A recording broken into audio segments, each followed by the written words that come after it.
இலங்கையின் 16 வயதுக்குட்பட்ட சிறுவர்கள் சமூக வலைதளங்களை பயன்படுத்துவதை தடை செய்வதற்கான உத்தியோகபூர்வ முன்மொழிவு தேசிய சிறுவர் பாதுகாப்பு அதிகார சபையினால் மகளிர் மற்றும் சிறுவர் விவகார அமைச்சிடம் கையளிக்கப்பட்டுள்ளது. தேசிய சிறுவர் பாதுகாப்பு அதிகார சபையின் தலைவரும் ஓய்வு பெற்ற மேல் நீதிமன்ற நீதிபதியுமான இனோகா ரணசிங்க இதற்கான சட்ட ஏற்பாடுகளை தயாரிப்பதற்கு சற்று கால அவகாசம் எடுக்கும் என தெரிவித்துள்ளார். இந்த தடையை நடைமுறைப்படுத்த நன்னடத்தை மற்றும் சிறுவர் பராமரிப்பு சேவைகள் திணைக்களம், ஆரம்பகால சிறுவர் அபிவிருத்திக்கான தேசிய செயலகம், தேசிய சிறுவர் பாதுகாப்பு அதிகார சபை ஆகிய 3 நிறுவனங்களின் ஆலோசனைகள் அவசியமாகும் எனவும் சுட்டிக்காட்டியுள்ளார்.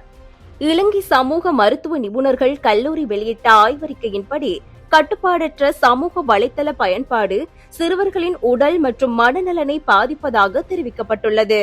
மேலும் மன அழுத்தம், மனச்சோர்வு, தூக்கமின்மை மற்றும் உடல் தோற்றம் குறித்த அதிருப்தி, இணையவழி துன்புறுத்தல், வன்முறை மற்றும் தவறான உள்ளடங்கல்களை எதிர்கொள்கின்றனர் எனவும் 8 முதல் 12 வயதுடைய சிறுவர்கள் ஒரு நாளைக்கு சராசரியாக 5 மணி நேரமும், இளைஞர்கள் 7 மணி நேரமும் திரைகளுக்கு முன்னால் செலவிடுகின்றனர் எனவும் சுட்டிக்காட்டப்பட்டுள்ளது.